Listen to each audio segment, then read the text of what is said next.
Good afternoon, everyone. My name is Kendall Hall, and I currently serve as the president of the Rutgers African-American Alumni Alliance. And we're really happy to have you here today. This is the first of, I hope, many speaking series. We are very excited to have these two guests here today. Alonzo is a world-renowned artist. And if you're not familiar with him, if you are familiar with this space, one of his pieces is hanging in the Paul Robeson office. He actually did the work of Paul Robeson. He is a 2004 Hall of Fame inductee. Before I bring Alonzo up, I just want to say that we're going to open up the floor once he's done speaking, and we just have some rules. The rule at RAAA is that we build and mend, we do not tear down. So we're just asking that if you do have something to say, that we are respectful of one another. Thank you. And without further ado, here is the world-renowned artist, Alonzo Adams.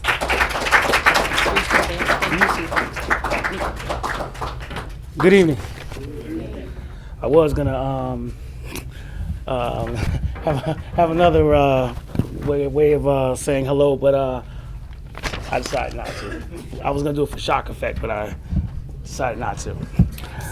If some of you young people could understand where I'm coming from. But thank you so much, Kendall, for this is your brainchild and helping it to come to fruition.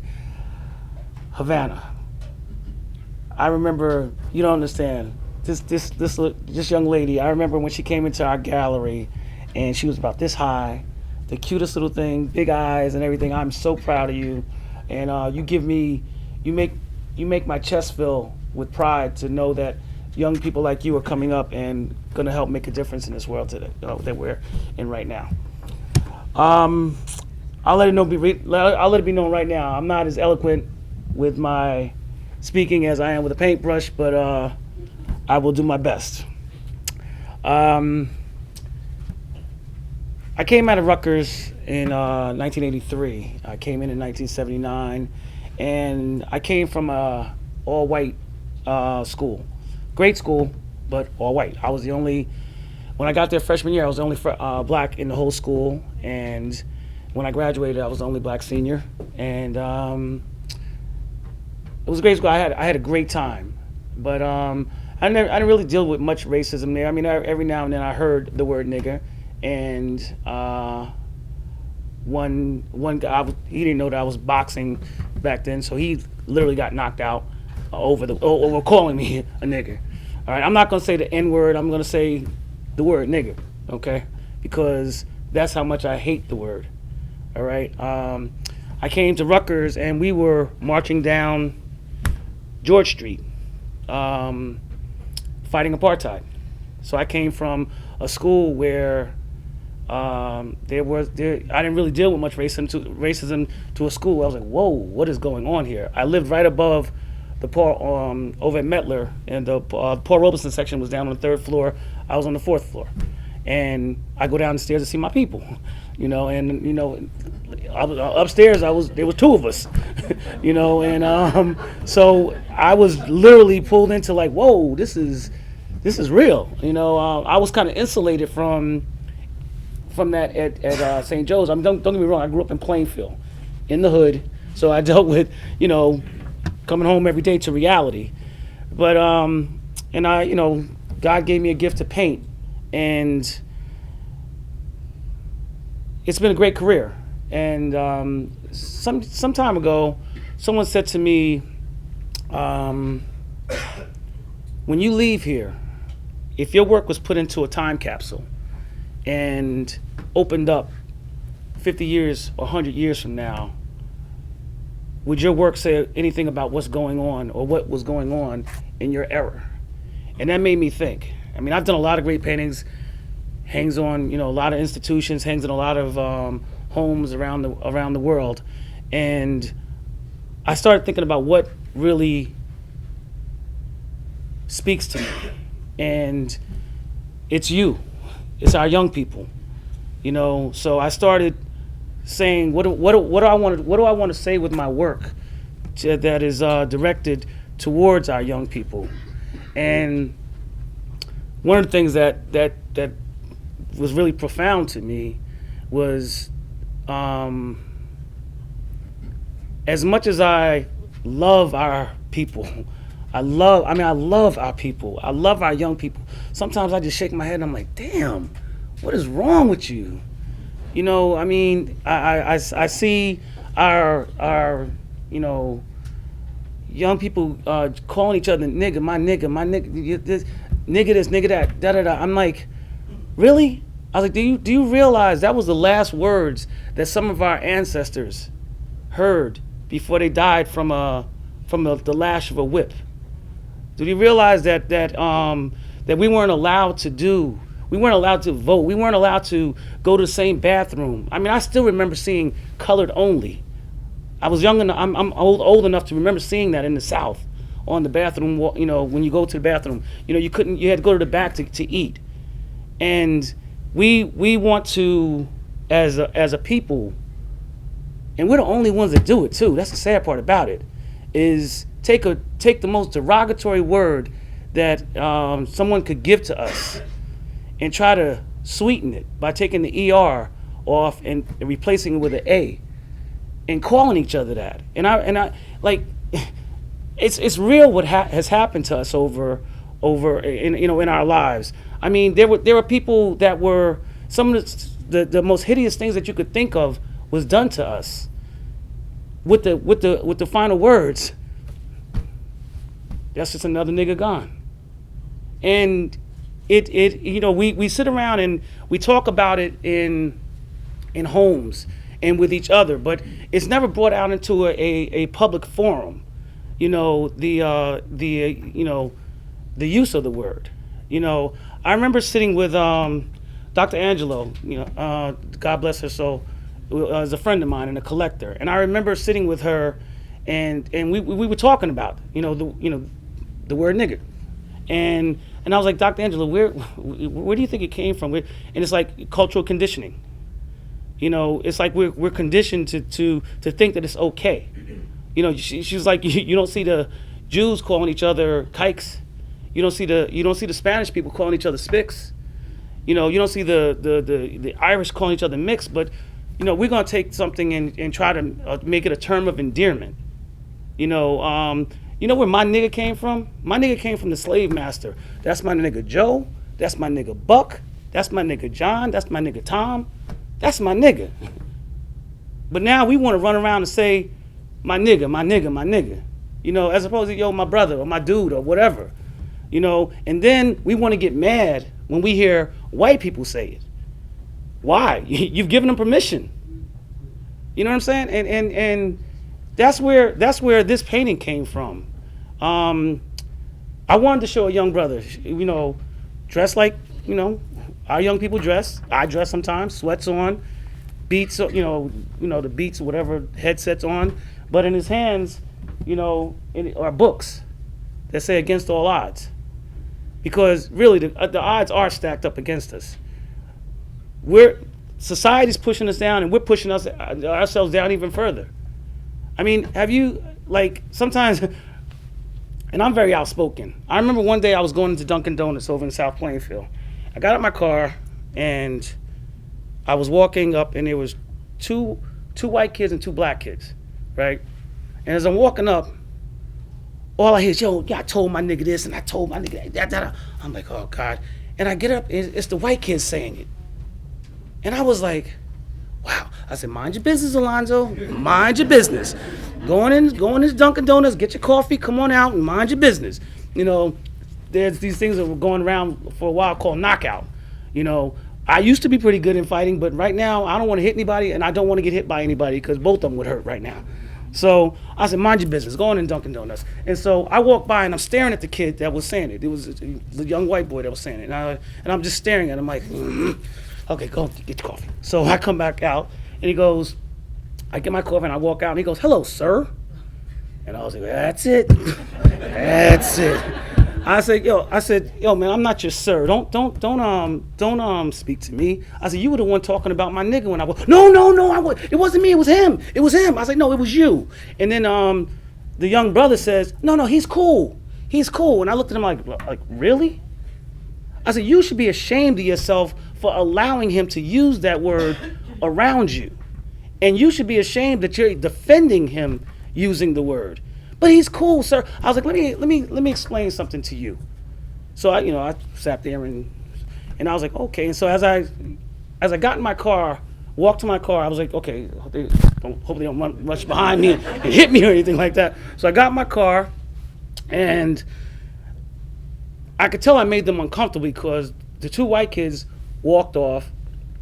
The one brother walked away, and then the other brother that I was, I guess, screaming on, he was leaning against the wall. And I pulled up next to him in the car, and I said, little brother. He goes, yes. I was like, you're not a nigga, okay? You're not. And know your history. That way you'll know where you came from. Know where the use of that word came from. And you wouldn't feel comfortable saying it, or especially allowing someone else to say it to you. I was like, do you know what your mother and your father went through, and your mother and father's mother and father went through to fight against that word that you embrace? And he goes, yeah, I understand. I was like, let me ask you a question. If you take some cyanide and you drop 2 drops of cyanide into fruit punch, it still tastes sweet, doesn't it? He goes, yeah, I would think so. I was like, it's the same thing with the word nigger and nigga. You take off the ER and replace it with an A, it still kill you. It's still offensive. And he's like, I understand. So I'm not, my goal is not to with this painting that I did, is not to preach. It's to open up dialogue. It's to say we're better than that. We're like I have friends that are in the music industry, and like I'm a huge fan of Jay-Z, huge fan. Love his music. Hate that he uses the word nigger, but I said to myself, if a guy like him would stand up, or Kanye, or Common, or whoever's hot, and said to the young people, you know something, we need to really address this issue. He's like, why would he? He's made millions off of it, and he's going to continue to make millions.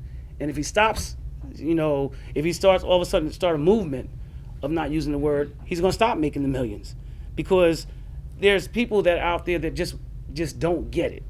Like I see our young people now, and it drives me nuts. With the whole sagging, pants sagging, this and that. And I just came from the South, and it's so much worse down there. I'm like, wow, really? I mean, guys walking like pants down underneath their butt, and I'm like, really? And I said to this one dude, I said, do me a favor, my man. He says, what's up, my nigga? Just like that. I was like, okay, Alonzo, here we go again. Here we go. I was like, tell me what you get out of sagging your pants. And he says, nah, it's just a style. I was like, do you realize how ignorant it looks? And I said, plus you got a stain on your underwear. Come on. And so, he pulls his pants up and went up. And then I said to him, and I'm going to say to you, the word sagging, S-A-G-G-I-N, spell it backwards. It spells niggas. Okay? Spell it backwards. And then we wonder why. I mean, don't get me wrong, I'm not condoning all this stuff that's going on in the media with the cops shooting and the police brutality. But if we don't respect ourselves, how are we going to expect others to respect us? I had a friend of mine that I used to work with, and she was a white girl. She called herself Vanilla Soul. She said she was a black girl caught in a white body. Okay? And she was, don't get me wrong, she was a great person. She really was. And she was getting ready to go to, she was finishing up at Rutgers, and she was going to go on to law school. And she said, I'm going to come out and I'm going to be a civil rights lawyer, and I'm going to fight for the people, and I'm going to do this and I'm going to do that. And I talked to her probably about 10 years ago. I said, what you doing with yourself? She said, oh, I'm a lawyer, and da-da-da. I was like, all she dated was black guys then. And she said to me, I said, what type of lawyer are you? And I forget what she said. And I said, what happened to the civil rights? She said, I had to pay the bills. Okay, and I said to her, I said, you know, and this is what I want. This is why I have a huge problem with white kids and other people using the word nigger and thinking it's cool. Like I said to her, when you want to stop being black or vanilla soul, you could put on your suit and go, and you've all of a sudden transcended it. You're no longer vanilla soul. You're white.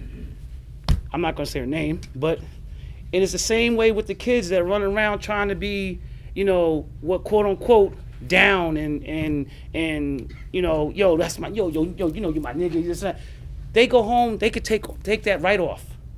Their parents probably said, don't come in my house with that mess. And they're not down anymore. Okay, but we're trapped in the skin that we're in. We carry that where we go every day in life. Okay, and if we're gonna run around and call each other, you know, niggas and, you know, bitches and hoes and this and that, how are we gonna expect anybody else to respect us? That's my biggest problem. And the reason I was so happy that Kendall told me that there were gonna be young people here. You know, I'm not here to preach. Okay, I'm an artist. I try to open the minds of people. I try to create dialogue. I'm working on a series right now called the Code Blue series. My mother was in the hospital. She died about going on 6 years, right? She was in a coma, and she was there for 2 months. And going there every day, you see there's white light, a red light, and a blue light. The white light if you want to call the nurse, red light if there's an emergency, code blue, somebody's dying. We're losing someone. I'm working on a series dedicated to our young people called the Code Blue series, coming out in the fall. I should be finished with it, I hope. And I'm hoping to take it on tour around the country. But it's dedicated to our young people. This is part of the Code Blue series, okay? Because I worry about you. I'm raising 2 boys. I worry about them going out. You know, they go to my old high school. They could be Trayvon Martin. They could be, you know, whoever, right? But one thing for sure is I know they're not out there using the word nigger, okay? And whether it's, you know, the crazy part about it is, I know I'm all over the place a little bit, I'm sorry. But the crazy part about it is that you have so many people defending it.